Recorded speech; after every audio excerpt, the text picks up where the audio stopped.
ఈరోజు ప్రవేశపెట్టినటువంటి బడ్జెట్ మాది సంక్షేమ బడ్జెట్ అంటున్నారు. 6 గ్యారెంటీలకు కూడా 53,000 కోట్ల బడ్జెట్ ను కూడా పెట్టామంటున్నారు. ఎలా చూస్తారు? సంక్షేమ కాదు, సంక్షోభ బడ్జెట్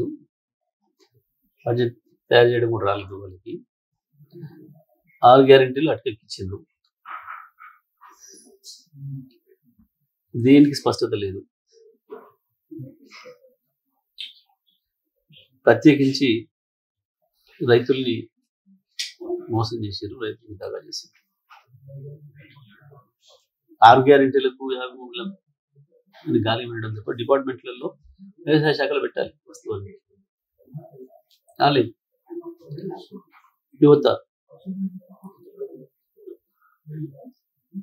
యువకులకు ఏదైతే గ్యారెంటీ ఇచ్చిండ్రో ప్రధానంగా యువకుల యొక్క కష్టంతో వాళ్ళ చెమటితో అయితే గెలిచిండ్రు. ఆ యువకులకు ఇస్తానన్న నిరుద్యోగ వృత్తిని ఇక్కడ అడ్రస్ లో కూడా లేదు, దానిపైన స్టోరీ కూడా లేదు. మహిళలు పాపం తులం బంగారం అని 2,500 అని అన్ని మోసమే జరిగింది. ఎక్కడ కూడా ఒక కొత్తదనం కానీ ప్రజలకు ఉపయోగపడే పని కానీ ప్రజల సంక్షేమం కొరకు ఇచ్చే వాస్తవిక బడ్జెట్ లాగా లేదు.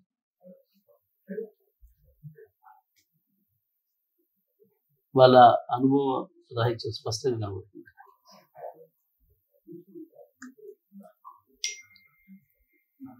ఆ బడ్జెట్ వల్ల ఏం జరుగుతుందో, ఈ రాష్ట్రానికి ఏమనుకుంటుందో వాళ్ళే చెప్పాలి. గృహజ్యోతి పథకాన్ని కూడా 200 యూనిట్ల వరకు ఏదైతే ఉచిత విద్యుత్ ఉందో దాన్ని కూడా 2,300 కోట్ల వరకు కూడా కేటాయిస్తున్నట్టు కూడా కావాల్సింది 8,000 కోట్లు అయితే 2,300 కోట్లతో నేను పనిచేస్తారు. అట్లా ఇస్తారు అంటే ఇస్తే పావులంత మందికి ఇస్తారేమో. రకరకాల రూలింగ్స్ చేసి ఆ రోజు హామీలో చూస్తే మీరు స్పష్టంగా అందరికీ గృహజ్యోతి పథకం 200 యూనిట్ల వరకు అందరికీ కూడా మాఫీ అని చెప్పారు. ఇప్పుడు ఆల్రెడీ ముందు ఇచ్చిన గైడ్ లైన్స్ లోనే అదేందో తెల్లరేషన్ కార్డు కావాలని అప్పటికీ కొంతమంది కోత పెట్టే ప్రయత్నం చేశారు. ఇప్పుడు ఇంకా ఏదో కొత్త పెడతారు. వాస్తవానికి ఏది అక్కర్లేదు. గృహ వినియోగదారుల లిస్ట్ ఉంది, ఎస్పీడీసీఎల్ ఎల్పీడీసీఎల్ దగ్గర ఆల్రెడీ సంవత్సరాల నుంచి బిల్లు కడుతుంది. దాంట్లో నుంచి 200 యూనిట్ల వరకు తీసేసి ఇతను తీసుకుంటే సరిపోతుంది.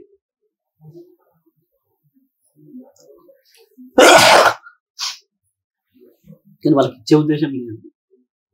ఏదో ఒకటి చెప్పి తప్పించుకుందాం, మోసం చేద్దాం. త్వరలో కర్ణాటకలో ఏం చేస్తున్నారో దాని నుంచి ఇక్కడ కాదు. త్వరలో 2 లక్షల రుణమాఫీ చేస్తాం, కౌలు రైతులకు కూడా రైతు బంధు అందిస్తామని కూడా చెప్తున్నటువంటి. కౌలు రైతులు గుర్తించారా? ఎంతమంది గుర్తించారు? మీరు దానికి ఏం తీసుకున్నారు? దాని ప్రక్రియ అసలు ఎప్పుడైనా స్టార్ట్ అయిందా?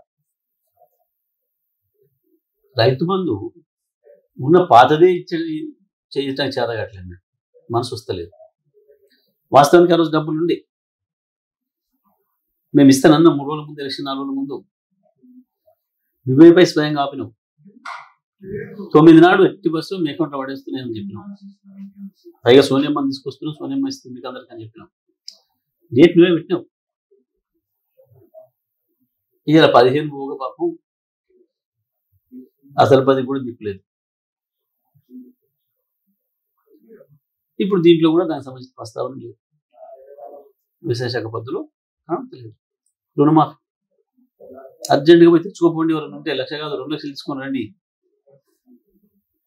9 నాడు వస్తూనే ఉన్నాయి, రైలు బయలుదేరుతున్నాయి ఢిల్లీ నుంచి అని చెప్పినాం. ఏమి ఎక్కడుంది ప్రస్తావన?